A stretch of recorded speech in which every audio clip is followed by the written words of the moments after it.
पत्रीजी ध्यान महायागम पत्रीजी ध्यान महायागम నమస్కారం. పత్రిజీ ధ్యాన్ మహాయాగం 4 కార్యక్రమానికి స్వాగతం, సుస్వాగతం. మనం డిసెంబర్ 21 నుంచి 31 వరకు సంబరా జరుపుకుంటాం కడతల్లో. మరి ఈ మాట పత్రిజీ ధ్యాన్ మహాయాగం 4 ఎలా ఉండబోతుంది, ఎవరెవరు వస్తున్నారు, మరి దాని విశేషాలేంటి, ఇవన్నీ చెప్పడానికి మనతో పాటు ఉన్నారు గ్రాండ్ మాస్టర్ రాయ్ జగపతి రాజు గారు. హీఈస్ ది ఫౌండర్ ఆఫ్ ప్రకృతి వ్యాలీ ఇంటర్నేషనల్. సో ఆయనతో మాట్లాడి మరిన్ని వివరాలు తెలుసుకుందాం. నమస్తే సార్. నమస్కారం శ్రీకాంత్ గారు. నమస్కారం. Yes sir. సార్, ఒక గ్రాండ్ మాస్టర్, మీరు ఒక గ్రాండ్ మాస్టర్, పిఎస్ఎస్ఎం మూమెంట్లో ఎన్నో అద్భుతమైన కార్యక్రమాలు చేశారు. సో మనం ప్రతి ఏటా ధ్యాన్ మహా చక్రాలు, యాగాలు, ఇలాంటివన్నీ కాన్సెప్ట్స్తో మనం చాలా అద్భుతంగా డిసెంబర్ వచ్చిందంటే 21 నుంచి 31 వరకు చేసుకుంటున్నాం సార్. సో ఈ ధ్యాన్ మహా యజ్ఞాలు, ధ్యాన్ మహా చక్రాలు, ఇవన్నీ ఏంటి సార్? అంటే ఈ పేరు వెనక ఉన్న ఆ తాత్పర్యం ఏంటో కొంచెం వివరించి చెప్తారా? మీకు తెలుసు, పూర్వం ఈ భారతదేశం సనాతన ధర్మంలో యజ్ఞాలు, యాగాలు అనేవి చాలా విశిష్టమైన పాత్రని తీసుకుంటాయి. ప్రకృతి సమతుల్యత సాధించడం కోసం యజ్ఞాలు, యాగాలు, మహాచక్రాలు జరుగుతూ ఉండడం అనేది మన సనాతన ధర్మంలో దేనికోసం అంటే పంచభూతాలని సంతృప్తిపరుస్తా పర్యావరణంలో సమతుల్యత సాధించడం కోసం ఆ ప్రక్రియలు ప్రతిదీ కూడా దాని వెనుక ఒక సైన్స్ ఉంది. యజ్ఞాలు చేసినప్పుడు యజ్ఞక్రతువులు, అందులో వేసే ద్రవ్యాలు, అవన్నిటికీ కూడా శాస్త్రీయమైన పరిశోధనతోటి ఋషులు చేసిన గొప్ప విషయం. అందులో అత్యున్నతమైనది ధ్యానం. ధ్యాన యజ్ఞాలు, ధ్యాన యాగాలు, ధ్యాన మహాచక్రాలు మనం జరుపుకుంటూ వచ్చాం. ధ్యాన యజ్ఞాలు జరిగినాయి, ధ్యాన మహాచక్రాలు జరుపుకున్నాం, ధ్యాన యాగం, ఇప్పుడు యాగాలు జరుగుతున్నాయి. ఇది 4వ పత్రిజీ ధ్యాన మహాయాగం. మన కడతాల్లో రేపు డిసెంబర్ 21 నుంచి 31 వరకు 11 రోజులు జరిగే ఒక గొప్ప మహా కార్యక్రమం. అన్నీ ఉంటాయి, ఏదో ఒకటే కాదు. ఇక్కడ ఆటలు, పాటలు, జ్ఞానం, ధ్యానంతో పాటు అన్నీ ఉంటాయి. అన్నిటికీ కూడా ప్రత్యేకమైన అవగాహనతో చేసేది. పత్రిజీ ఉన్నప్పుడు, పత్రిజీ భౌతికంగా మనతో ఉండి నడిపించిన ఆ మార్గంలోనే ఈ కార్యక్రమాలన్నీ జరుగుతున్నాయి. దీని యొక్క ముఖ్య ఉద్దేశం యావత్ పిరమిడ్ మాస్టర్స్ ఒక చోటికి రావాలి, ఒకటిగా పనిచేయాలి. పిరమిడ్ స్పిరిచువల్ సొసైటీ యొక్క మోటో అన్ని ఆధ్యాత్మిక సంస్థలు ఒకటి కావాలి. పిరమిడ్ మాస్టర్లే కాదు, అన్ని ఆధ్యాత్మిక సంస్థలు ఒకటి కావాలి. పిరమిడ్ ఎలాగైతే ఒక చోటకి 4 ఒక చోట చేరతాయో, కలుస్తాయో, అలా సత్యం ఎప్పుడు ఒకటే కాబట్టి అందరూ సత్యం వైపు ప్రయాణం చేయాలి. దాంట్లో పిరమిడ్ స్పిరిచువల్ సొసైటీ పత్రిజీ అందరి నుంచి ఎలాగైతే ఆ తుమ్మెద పువ్వుల నుంచి మకరందాన్ని సేకరించి ఆ మకరందాన్ని ఒక చోట చేరుస్తుందో, అలాగే పిరమిడ్ స్పిరిచువల్ సొసైటీ అనేది అన్ని ఆధ్యాత్మిక సంస్థలు, అందరి మహనీయులు వారి యొక్క జ్ఞానాన్ని, వారి యొక్క సత్యం చేరిన విధానాన్ని పూర్తిగా అవగతం చేసుకోవడం కోసం వారి అందరి అనుభవాలు, అనేక మంది, లక్షల మంది మన మాస్టర్స్, ధ్యాన సాధకులు, ఆధ్యాత్మిక మార్గంలో ఉన్న మహనీయులు, వారందరి యొక్క సందేశాలు, ఆ స్ఫూర్తి, వారి యొక్క అజ్ఞానము, అలాగే సామూహిక ధ్యానం, ఇవన్నీ దేనికది ఎంతో అద్భుతం. ఇది మనం జరుపుతుంటాం. మీకు తెలుసు, ఆ మధ్యన బహుశా అది 2015 అనుకుంటాను, అమరావతిలో రింపోంచా అని, ఎలాగైతే టిబెట్ మన బుద్ధిస్ట్ దలైలామా ఒక హీనయాన్, మహాయాన్ 2 కదా, ఎలాగైతే దలైలామా ఒక వింగ్కి హెడ్, అలాగే రింపోంచాట్ వారు అమరావతిలో మహాకరణ దివాస్ అని ఒక కార్యక్రమం మన సొసైటీ ఆధ్వర్యంలో జరిగింది. పిరమిడ్ సొసైటీ ఆర్గనైజ్ చేసింది. వారంతా వచ్చారు. వచ్చినప్పుడు ఎయిర్పోర్ట్కి నుంచి వారిని తీసుకొచ్చేటప్పుడు, వెళ్ళేటప్పుడు వారు ఆ రింపోంచే గారు ఆశ్చర్యపోతా అన్నారు అట. వారి శిష్యుడు చెప్పిన మాట నాకు, ఇంతమంది సామాన్యులతో ధ్యానం చేయించడం అనేది ఎక్కడ ప్రపంచంలో ఎక్కడ జరగలేదు అని. నేను అన్నాను, మరి మీదంతా ధ్యానమే కదా, అంటే మాకు మహా అయితే ఒక 500-1000 మంది. అంతే ఇంత మాస్ని, ఇంత గ్రామీణ రైతుల్ని, స్త్రీల్ని, చిన్నవారిని, పెద్దవారిని ఏమీ లేదు. అన్ని రకాల వాళ్ళు, ఎంతో అన్ని సమాజంలో అన్ని రకాల పాత్రలు పోషించే వాళ్ళందరూ కూడా ఒక చోటకి చేరి ధ్యానం చేయడం అనేది ఈ భూమి మీద ఒక గొప్ప అద్భుతం. అది పత్రిజీ చాలా సరళంగా, చాలా సామాన్యంగా, మామూలుగా, ఏ విధమైన వనరులు సమకూర్చుకుని కాదు. వనరులు అంటే మనిషి మన సంకల్పాలు, మన శక్తితోటి, కానీ ఈ కార్యక్రమం ఇలా చేద్దాం అని ఎవరో ఒకరు అనడం కానీ, వారు అనడం కానీ, దాంతో ఈ కార్యక్రమాలు జరుగుతున్నాయి. ఈవేళ 2012 నుంచి కట్టాల్ కైలాసపురిలో మనం కట్టుకున్న ఆ మహాపిరమిడ్ ఆ ప్రాంతంలో మనం ధ్యాన మహా యజ్ఞాలు చేసాం, ధ్యాన మహా చక్రాలు జరిగినాయి. 2012లో సుమారు 1,00,000 మంది హాజరయ్యారు. ఇంకేదంటే అప్పుడు యుగాంతం అని ఒక ఆ ప్రిడిక్షన్స్ అవి చూసి బహుశా దాని ఎఫెక్ట్ ఆ షిఫ్ట్ అవడం వల్ల అంతమంది పాల్గొవాల్సి ఉందేమో. చాలా అధిక సంఖ్యలో 2012 డిసెంబర్ ధ్యాన మహాచక్రానికి అశేషంగా వచ్చారు. దాన్ని చాలా అద్భుతంగా అంతమంది వచ్చిన తర్వాత దాని ఎఫెక్ట్ ఈ భూమి మీద చాలా జరిగింది. మనం అనుకుంటాము సంఖ్యల్లో మార్పు రావడం, లేకపోతే అంతమంది మళ్ళీ నెక్స్ట్ దానికి తగ్గడము, పెరగడము, అన్ని చోట్ల మళ్ళీ విస్తరించడం ఎంత జరిగింది అవన్నీ మనం డీటెయిల్గా చూడొచ్చు. అయితే పత్రిజీ యొక్క లక్ష్యం ఆయన మన పిరమిడ్ మాస్టర్ల సంఖ్య పెంచుకోవడం కాదు, సత్యం, మనం తెలిసిన ధర్మాన్ని, మనం తెలిసిన సత్యాన్ని చెప్పడం అనేది ధర్మం. చెప్పకపోతే అది అధర్మం. మనకి ఏదైనా ఒక విషయం ఇది నలుగురికి ఉపయోగపడేది, ఇది సత్యమైన గుడిగా తెలిసినప్పుడు ఆ సత్యాన్ని నలుగురికి పంచుకోవాలి. ఇది బాధ్యత. అంతటి బాధ్యత వారు తీసుకుని ఇవాళ ప్రపంచం అంతా కూడా ధ్యానమయం కావడం కోసం ఆయన చేసిన ప్రణాళికలో భాగమే ఆయన చేసిన ఈ ప్రతి కార్యక్రమం. ఈ కార్యక్రమాల వల్ల ఈవేళ ప్రపంచం అంతా ధ్యానం వైపు వచ్చింది. డిసెంబర్ 21 ప్రపంచ ధ్యాన దినోత్సవంగా ప్రకటింపబడింది గత సంవత్సరమే. అంటే ప్రపంచంలో ఉన్న సుమారు 200-225 దేశాల్లో, ఈవెన్ అరబ్ కంట్రీస్లో కూడా ఆ రోజు ధ్యానాన్ని, ఆ మాటని, ఆ ధ్యానాన్ని ఆచరించడము, ప్రభుత్వాలు దాన్ని మరి తీసుకోవడం అనేది జరుగుతుంది. అంటే దీని ఎఫెక్ట్ ఎలా ఉందో అనేది మనం స్పష్టంగా చూడగలుగుతున్నాం.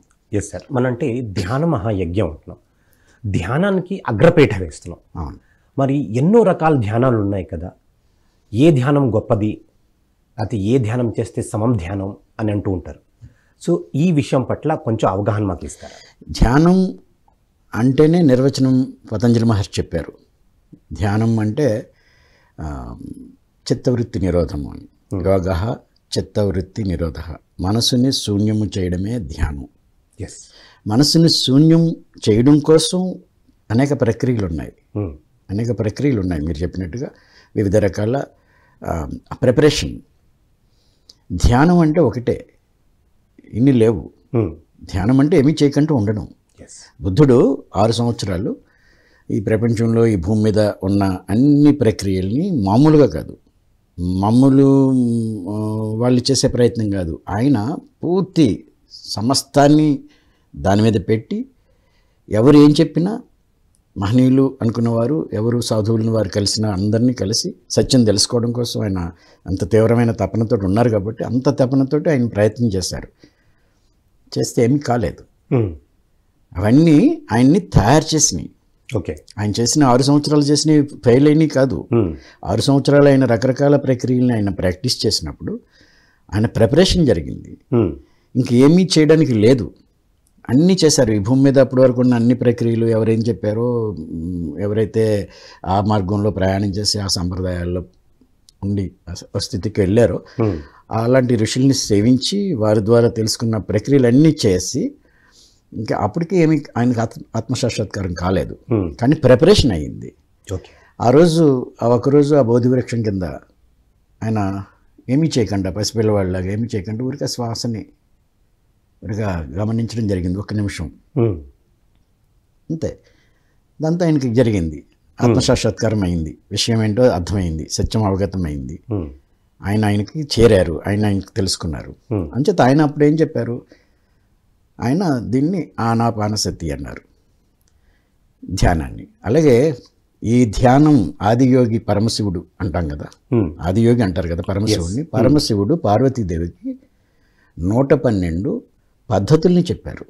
ఓకే, వాటిని ధ్యానం అనేయండి, తంత్రము అనేయండి.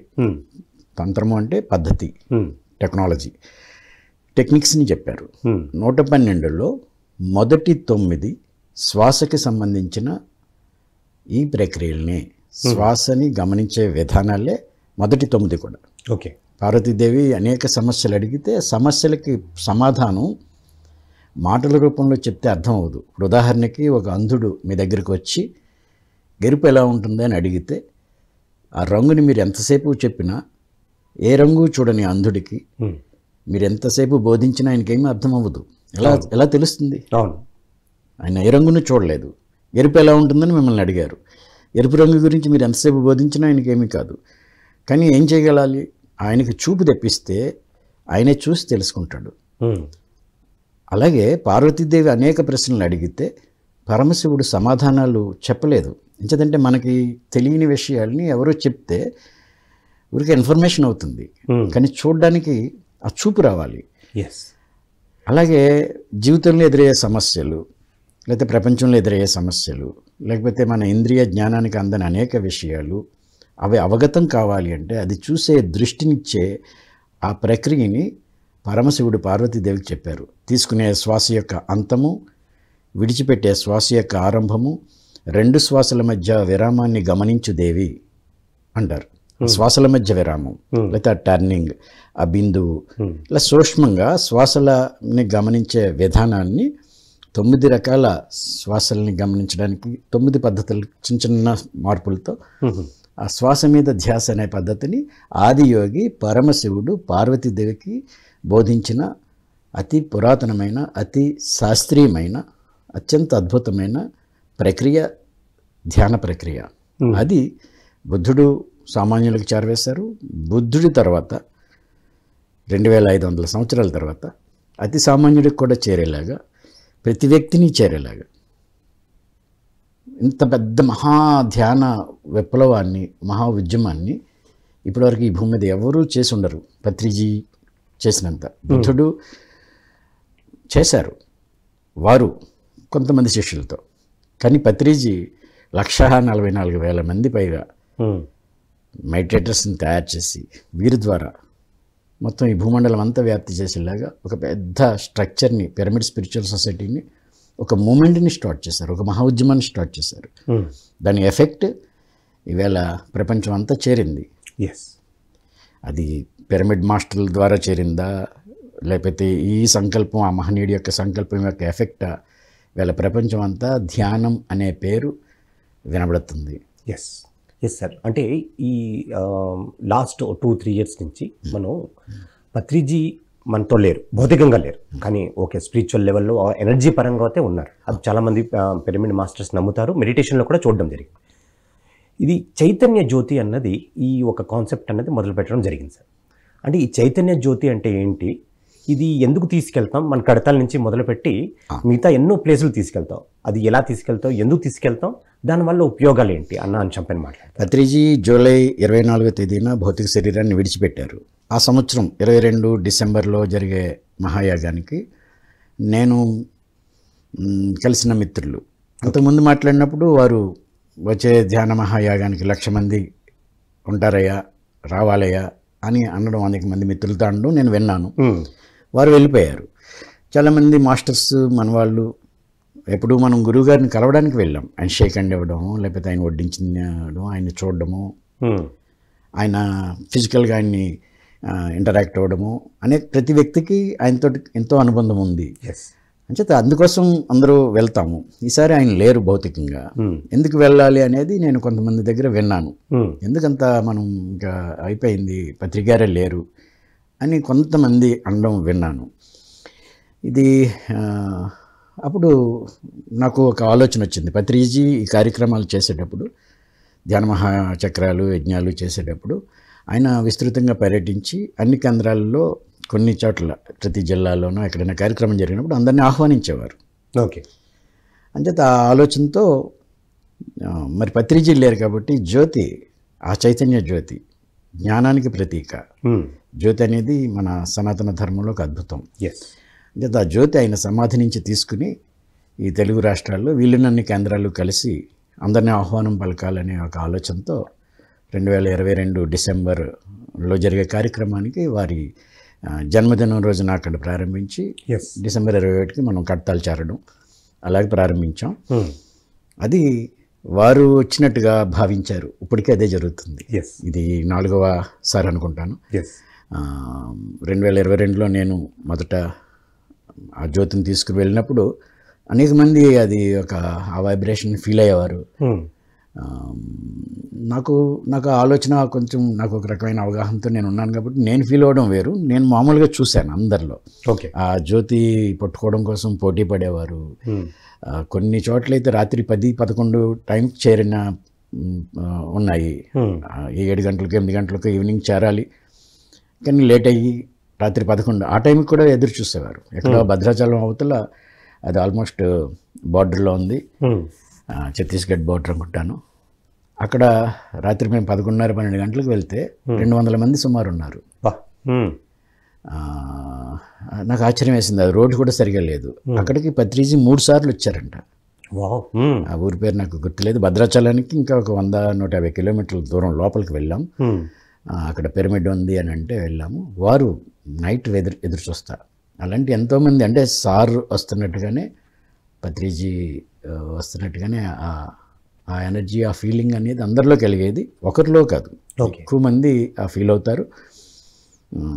ఎప్పుడు కూడా ఆ చైతన్యం అనేది భౌతికంగా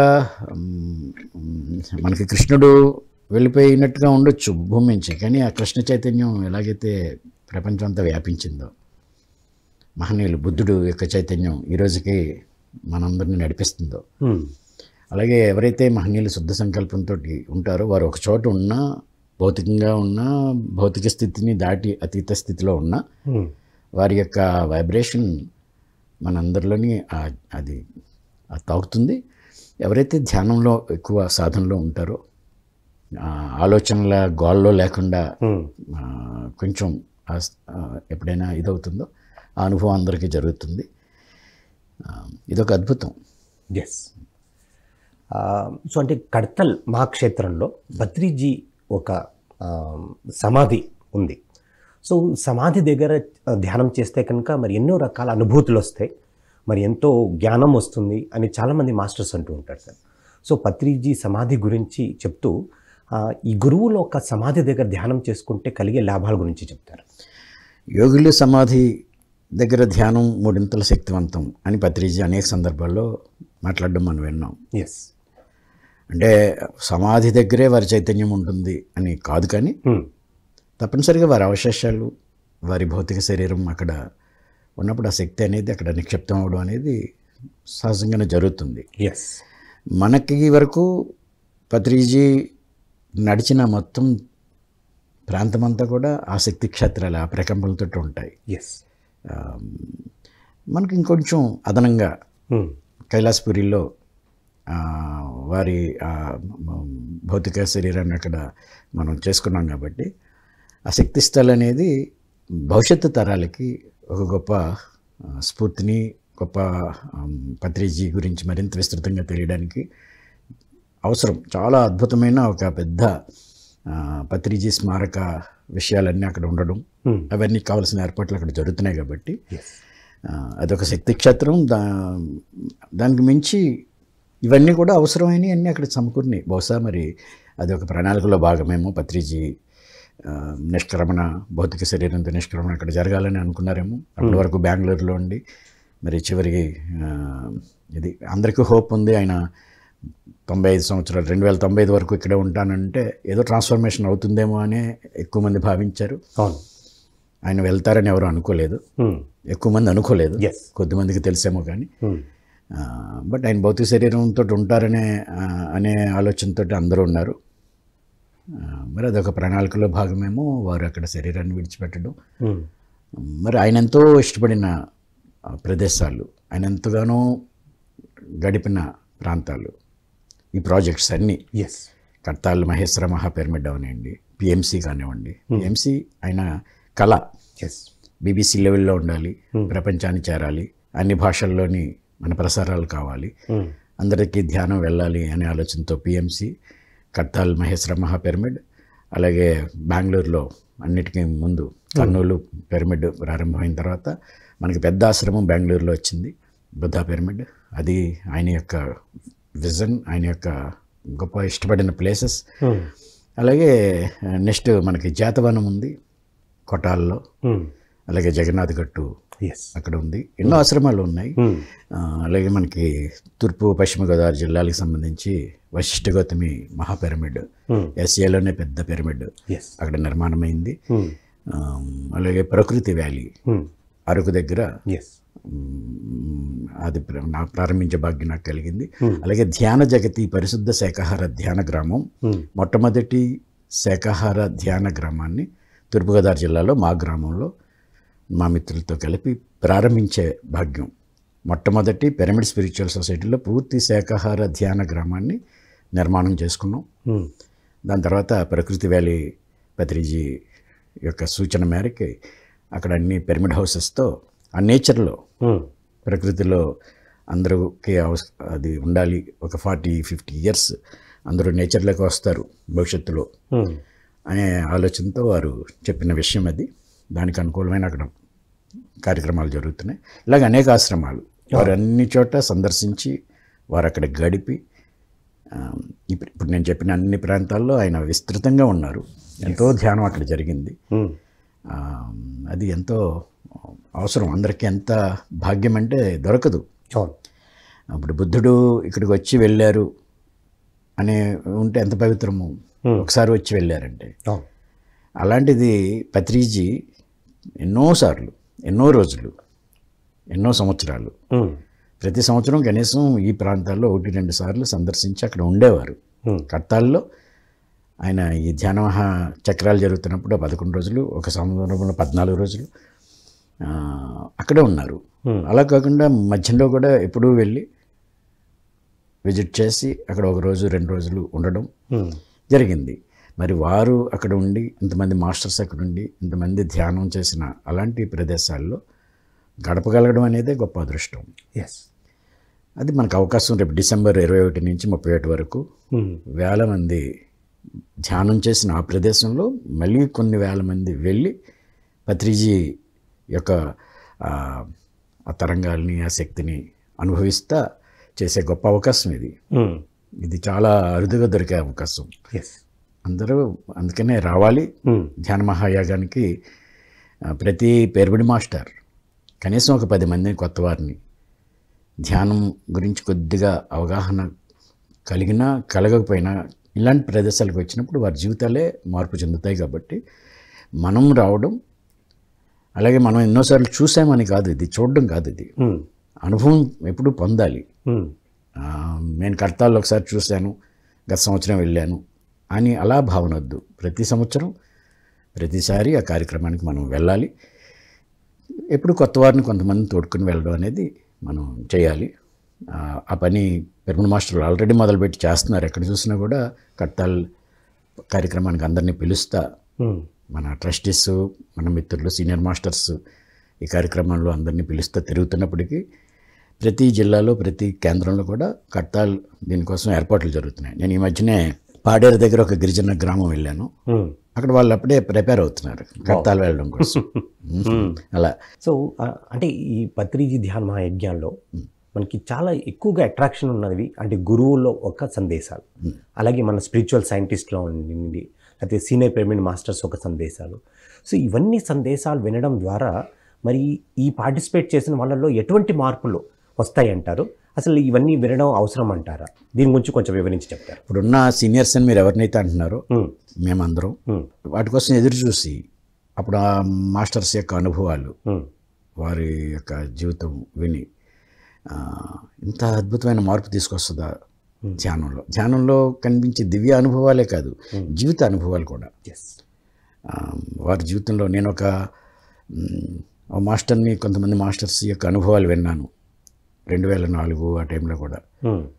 వారు ఎదుర్కొన్న అతి క్లిష్టమైన సంక్షోభం జీవితంలో, అన్నీ కోల్పోయి, ఓకే, కుటుంబంలో యాక్సిడెంట్లో అందరూ మరణించి, ఆస్తి అంతా కోల్పోయి, ఆరోగ్యం పాడైపోయి, ఆ టైంలో ఆత్మహత్య చేసుకోవాలనుకునే పరిస్థితిలో ధ్యానంలోకి వచ్చి మళ్ళీ నిలబడి, మళ్ళీ జీవితంలో ఆ ఎదురైన సంక్షోభాన్ని దాటి నిలబడి, మళ్ళీ తర్వాత ఉన్నతమైన స్థితికి వెళ్ళి పిరమిడ్లు కట్టి, లేకపోతే ధ్యానాన్ని అందరికీ బోధించి, అలాగే వ్యక్తిగతంగా వారి జీవితాల్లో వచ్చిన సమస్యల్ని ధ్యాన శక్తితో ఎలాగా ఎదుర్కోగలిగారు, ఆ సంక్షోభాన్ని ఎలా దాటారు, అలాగే చెప్పిన ఎన్నో విన్నాను. అనారోగ్యాలు, తీవ్రమైన అనారోగ్యాలు, క్యాన్సర్ లాంటి వ్యాధుల్ని తగ్గించుకున్న వాళ్ళు, హార్ట్ ప్రాబ్లం తగ్గించుకున్న వాళ్ళు, అవన్నీ నాకు అప్పట్లో, నాది సైకాలజీ సబ్జెక్ట్, ఇవన్నీ ఇల్యూజన్స్ అనుకునేవాడిని, భ్రమ అని మొదట్లో. ఓకే, అలా భ్రమిస్తారు పాపం, ఒకలాంటి నమ్మకాలు కలుగుతుంటారు. కానీ కొంతమందిని చూసిన తర్వాత రియల్గా జరిగినప్పుడు వాళ్ళకి ప్రాక్టికల్గా మళ్ళీ మామూలుగా నిలదొక్కుని ఆ డిసీజ్ని తగ్గించుకున్న వాళ్ళు కొన్ని వందల మందిని, ఒకరిద్దరు కాదు, కొన్ని వందల మందిని విన్నాక, చూశాక, వారితో గడిపి వారితో మాట్లాడిన తర్వాత ఎంత బాగుంది అని అనిపించింది. నేను ఈ మధ్యన పాడేరు దగ్గర కాగవలస అని ఒక గ్రామం ఉంది, ఒక గిరిజన గ్రామం కాగవలస. అతనికి అందులో ఒక గిరిజనుడికి ఇక్కడ ఎంత కంతిలాగా వచ్చి చుమరు, బాగా విపరీతంగా తాగుతారు వాళ్ళు, తాగుతారు తింటారు, చాలా రఫ్గా ఉంటాడంట. తాగి పైకెక్కి ఇంటి మీద ఊరందరినీ తిడుతూ ఉంటాడు, చాలా రఫ్గా ఉంటాడట. ఓకే, అతను ఇంకా హాస్పిటల్కి వెళ్తే ఇంకా పొమ్మన్నారు, తీసిపోయారు. ఇంక పోయిలాగా ఉన్నాడు, ఇంట్లో గదిలో పడిపోయారు. ఆ పడుకునేది ఏదో పిరమిడ్లో పడుకోవచ్చు అని ఎవరో చెప్పారు, అదేదో ఇక్కడ పడుకోబెట్టండి నేను. అక్కడ పిరమిడ్ కట్టారు. ఓకే, పాడేరు దగ్గర బాగా లోపల, మొన్నటి వరకు రోడ్డు కూడా లేదు. మేము వెళ్ళడానికి, పత్రిక 2-3 సార్లు వచ్చారు అక్కడికి, వెళ్ళడానికి రోడ్డు లేదు, ఊరికే బాట, చిన్న బాట ఉంటుంది, బస్సులు కార్లు తిరగడానికి ఉండదు. అలాంటి ప్రాంతంలో వాళ్ళు పిరమిడ్ కట్టుకున్నారు. ఆ పిరమిడ్లో ఈ అబ్బాయి పడుకుని అతను ఉండేవాడు అంతే. వాడికి ధ్యానం ఇంకేమీ తాగడానికి వెళ్ళడానికి తిరగలేడు, బెడ్ రిడెన్. ఆ స్థితిలో ఉన్నవాడు. అందులో కొన్ని రోజులు అయిన తర్వాత ఇది తగ్గడం మొదలైంది. ఇప్పుడు అతను మామూలుగా ఉన్నాడు. Wow, excellent sir. ఇది అతనికి ఏంటి, ఏం చెప్పాలి, ఎలా ఏ సైన్స్ ఎలాగే చెప్పగలుగుతాము. నేను అతన్ని ఇప్పుడు కాదు, నేను 2014-15 ఆ టైంలోనే నేను కలిసినప్పుడు ఈ అనుభవం చెప్పారు. అలాంటి అనుభవాలు ఎంతోమంది చెప్పేవారు వాళ్ళు. చెప్తుంటే ఇదేంటిది మిరాక్యులస్గా ఉంది అని అనిపించేది. ఏదో ఉంది అంటే ధ్యానం చేస్తుందని తెలిసినా కూడా ప్రాక్టికల్గా ఇలాంటి వాళ్ళని చూశాక, ఇలాంటి వాళ్ళని కొన్ని వందల మందిని మన పిరమిడ్ మాస్టర్లు, చాలామంది మాస్టర్స్కి అనుభవం ఉంది. ఈ ధ్యానం వల్ల వాళ్ళ జీవితంలో శారీరక అనారోగ్యాలు, లేకపోతే ఆర్థిక సంక్షోభాలు, లేకపోతే రిలేషన్స్లో వచ్చిన పెద్ద సమస్యలు, ఇవన్నిటినీ తట్టుకుని నిలబడే శక్తి ధ్యానం ఇస్తుంది. సమస్యలు రావు అని కాదు, సమస్యని ఎదుర్కొనే శక్తి కావాలి. ఎంత పెద్ద సమస్య వస్తే అంత అద్భుతంగానే మనిషి వికాసం చెందుతాడు. సమస్యలు జీవితాల్లో వస్తాయి, కష్టాలు, సమస్యలు, నష్టాలు, అవమానాలు, సంక్షోభాలు ఎవరి జీవితంలో అయితే ఉంటాయో వాళ్ళు అది తట్టుకుని నిలబడిన తర్వాత వాళ్ళ వికాసం అద్భుతంగా ఉంటుంది. అందుకోసం వస్తాయి ఇవన్నీ. కర్మలు పాపాలు చేస్తేనే అని అనుకోవద్దు. జీవితంలో ఎంత ఎక్కువ పరీక్షలు ఎదురైతే, ఎన్ని ఎక్కువ సంక్షోభాలు ఎదురైతే అంత అద్భుతంగా మనిషి పరిణామం చెందుతాడు. తీవ్రమైన సంక్షోభం ఈ జీవితంలో ఉందంటే తీవ్రమైన ఆశీర్వచనం వచ్చి తీరుతుంది. ఒక పెను సంక్షోభం ఒక జీవితంలో ఉంది అంటే ఒక పెను ఆశీర్వచనం వస్తుంది. There is no disaster without a blessing, there is no blessing without a disaster. ఇది సృష్టి పద్ధతి. అంటే ఎవ్వరూ ఊరిక జీవితంలో సమస్యలు ఎదురైతే భయపడిపోకూడదు. అదేదో నేను ఏదో చేసేయాలి అలా కంగారు పడక్కర్లే. ఏదో చేయాలంటే ఏదో ఒకటే చేయాలి, ధ్యానం. ఏం చేయాలో తెలియలేదు కదా, నిస్సహాయంగా ఉంది పరిస్థితి, సమస్య తీవ్రంగా ఉంది, ఏం చేయాలి? ధ్యానం చేయాలి. అంత సంక్షోభంలో ధ్యానం ఎలా చేయగలం? అప్పుడు కూడా ధ్యానం చేయాలి. కొంత సమయమైనా నువ్వు కూర్చుంటావు, ఆలోచనలు ముప్పిరుకొని బాధలు, భయాలు, ఆందోళనలు అన్నీ ఉన్నా కూడా కొంచెం స్థిమితమై ఒక స్పార్క్ వస్తుంది, ఆ సమస్యకి పరిష్కారం నీకు కనిపిస్తుంది. అందుకోసం ధ్యానం ఊరిక కాలక్షేపంగా మాట్లాడుకునే మాటే కాదు, మన జీవితాల్లో ఎదురయ్యే ప్రతి సమస్యకి ధ్యానం పరిష్కారాన్ని చూపిస్తుంది. అందుకనే పార్వతీదేవికి పరమేశ్వరుడు ఆమె అడిగిన ప్రశ్నలకి సమాధానం ధ్యానం చెప్పారు. మాటలు చెప్పలేదు. పరమశివుడు పార్వతీదేవికి 2 శ్వాసల మధ్య విరామాన్ని గమనించి దేవి అన్నాడు. ఈ ప్రళయాలు ఎందుకు వస్తాయి, సృష్టి ఎందుకు ఇలా ఉంది, ఎందుకు నాశనం ఉంది, ఎందుకు మరణం ఉంది, ఎన్నో ప్రశ్నలు అడిగింది. ప్రతిదానికి ఒక్కొక్క సమాధానం చెప్పొచ్చు, సమాధానాలు చెప్తే కాదు, కానీ అన్నిటికీ సమాధానం ధ్యానం. చేత ఆ ధ్యానం మనం సామాన్యులకి మనం సామాన్యులకి అందించే ఒక గొప్ప బాధ్యతలో మనం ఉన్నాము. అలాంటి గొప్ప ఆ ప్రేరణ, ఆ స్ఫూర్తి, ఆ వాతావరణం, ఇన్ని వేల మంది ధ్యానం చేసే అవకాశం ఈ మహాయాగాలు ఇస్తాయి. ఎంత ఎక్స్పెన్సివ్, ఎంత శక్తినివ్వాలి, ఎంత పని చేయాలి. ఒక నెల ముందు నుంచి అక్కడ పని చేస్తున్నారు. 2012 నుంచి కార్యక్రమాలు ఒక్కొక్కటి ఏర్పాట్లు చేసుకుంటూ వెళ్తా. ఇప్పుడు ఆ కార్యక్రమానికి అక్కడ ఏర్పాటు చేయాలి. రేపు ఫిబ్రవరిలో నేను మహాకర్ణ ధ్యాన మహాచక్రం అక్కడ మేము చేయడం కోసం అప్పుడే మేము ఒక 2 నెలల ముందు నుంచి అక్కడ పనులు చేస్తున్నాము. అక్కడ వర్క్ జరుగుతుంది. ఎన్నాళ్ళు ఎన్ని రోజులు ఎంతమంది పని చేయాలి, ఎంతోమంది పని చేసి అక్కడ ఏర్పాటు చేసి అందరికీ వసతి, అందరికీ భోజనాలు, అందరికీ సౌకర్యాలు, వచ్చేవారిని గెస్టులని వారికి ఎలాగా ఏర్పాట్లు అన్నీ చేయాలి. ఎంతో వ్యయ ప్రయాసాలు ఉంటాయి. కొంతమంది ఆ బాధ్యతను తీసుకుని చేస్తారు. వారికి మనం సహకారం ఇవ్వడం అనేది మన ధర్మం. ఇలా ఉండాలి, అలా ఉండాలని సలహాలు ఇవ్వడం, అడిగితే ఇవ్వడం అనేది కరెక్టే. కానీ అడగకుండానే ఇలా చేయాలి, అలా చేయాలనే మాటలు కాకుండా అక్కడ జరుగుతున్న ఒక కార్యక్రమం ఎవరైనా చేస్తున్నారు, ఒక ఆధ్యాత్మిక కార్యక్రమం అంటే అందులో మన భాగం ఉండాలి. మనం ఏం చేయాలో చేయాలి. అలాగే ఈవేళ పిరమిడ్ మాస్టర్లందరికీ నా విజ్ఞప్తి, చాలామంది చెప్పే విషయాలు కొన్ని భారాలు ఉంటాయి. ముఖ్యంగా మనకు అన్ని డబ్బుతో సంబంధించినవి. వచ్చి అడుగుతారు, రెసిప్ట్ బుక్స్ తీసుకొస్తారు. చాలా చోట్ల ఇదే అంటారు, అందరూ రిసిప్ట్ బుక్స్ తెస్తున్నారు, మేము ఏం చేయాలి అనేది పాపం వారికి ఉన్న. మనం ఆలోచించవలసింది ఒకటే, రిసిప్ట్ బుక్ అడగడం వారి బాధ్యత. ఇవ్వగలిగితే ఇస్తారు, ఎంతో కొంత ఇవ్వగలం కదా. 100 రూపాయలు ఇవ్వలేని స్థితిలో బహుశా ఎవరికైనా ఉండరు. అందరూ 100 అయినా ఇవ్వగలుగుతారు. ఒకరికైనా భోజనం పెట్టగలుగుతారు. మీరు ఇచ్చే ఆ 10 రూపాయలతో, 50 రూపాయలతో, 100 రూపాయలతో ఒకరికో, ఇద్దరికో, ముగ్గురికో ధ్యానం చేసేవారికి మనం భోజనం అందించే ఆ అవకాశం మనకు వచ్చింది. అక్కడ ఏమవుతుంది, అది ఖర్చు సరిగా అవుతుందా, అక్కడ ఏదవుతుందా, ఇలాంటి ప్రాపంచికంగా ఆ టైప్లో ఆలోచన కరెక్ట్ కాదు. కొంతమంది ఏం చేస్తారు అంటే, భిక్షగాడు వచ్చి మన అడిగితే, నేను ఎప్పుడో చదువుకునే రోజుల్లో గాలి శాస్త్రిరావు గారని అపర వివేకానందుడు అనేవారు. గాలి శాస్త్రిరావు గారని నేను ఇంటర్మీడియట్ చదువుతున్నప్పుడు విన్నాను. ఆయన అన్నారు, భిక్షగాళ్ళు వచ్చినప్పుడు నువ్వు ఇంతలా ఇలా ఉన్నావు, దున్నపోతులా ఉన్నావు, పని చేసుకోవచ్చు కదా, అలాంటి మాటలు ఎప్పుడు మాట్లాడకూడదు. ఇచ్చే అవకాశం నీకు భగవంతుడు ఇచ్చాడు కాబట్టి ఆ రోజు భగవంతుడిగానే భావించి ఇవ్వాలి. వాడు ఏం చేస్తాడనేది అతని సంస్కారం. కానీ నీ భావన, నీకు ఇచ్చే అవకాశం ఇచ్చిన భగవంతుడు, వాడు తాగుతాడా, వాడు ఇంకో పని చేస్తాడా, లేకపోతే పని చేసుకోవచ్చా, ఇలాంటి జడ్జిమెంట్ ఎప్పుడు చేయొద్దు. మిమ్మల్ని ఎవరైనా అడిగితే ఇవ్వగలిగే ఇలాంటి అవకాశం నాకు ఇచ్చాడు భగవంతుడు. అడుక్కునే స్థితిలో లేను నేను, ఇచ్చే స్థితిలో నేను ఉన్నాను అనేది నీకు భాగ్యమే కదా. అది రూపాయో, 10 రూపాయలు, 100 రూపాయలు మీ స్తోమతను బట్టి ఇస్తారు. కానీ జడ్జిమెంట్ చేయకూడదు. అలాగే ఈ కార్యక్రమాలకు కూడా అంతే. ఈ కార్యక్రమాల్లో కూడా మనం చేయవలసింది ఏంటంటే, మనం ఏం చేయగలమో అది చేయాలి. అది అందరం ఆ విజ్ఞతతో ఉంటాం కాబట్టి ఈ మహాయాగానికి తన్, మన్, ధన్ అందరూ తోడ్పడాలి. అన్నిటికీ మించి కొత్త వారికి తెలియజేయాలి, కొత్త వారికి అవకాశం ఇవ్వాలి. మన మెడిటేటర్స్ వారే ఈ భారం ఇప్పుడు భారంగానే ఉంది.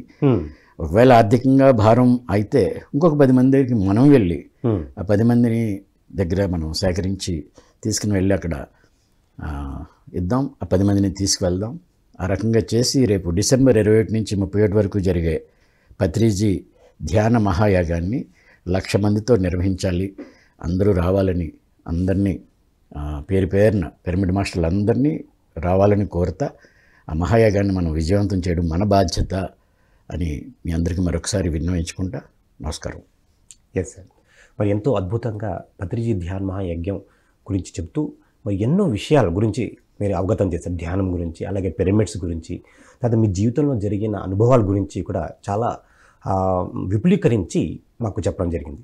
సో ఇంత జ్ఞానం ఇచ్చినందుకు మీకు ఎంతో కృతజ్ఞతలు సార్. నమస్కారం. Thank you very much. Thank you sir. So ఇదండి పత్రిజీ ధ్యాన మహాయాగం విశేషాలు.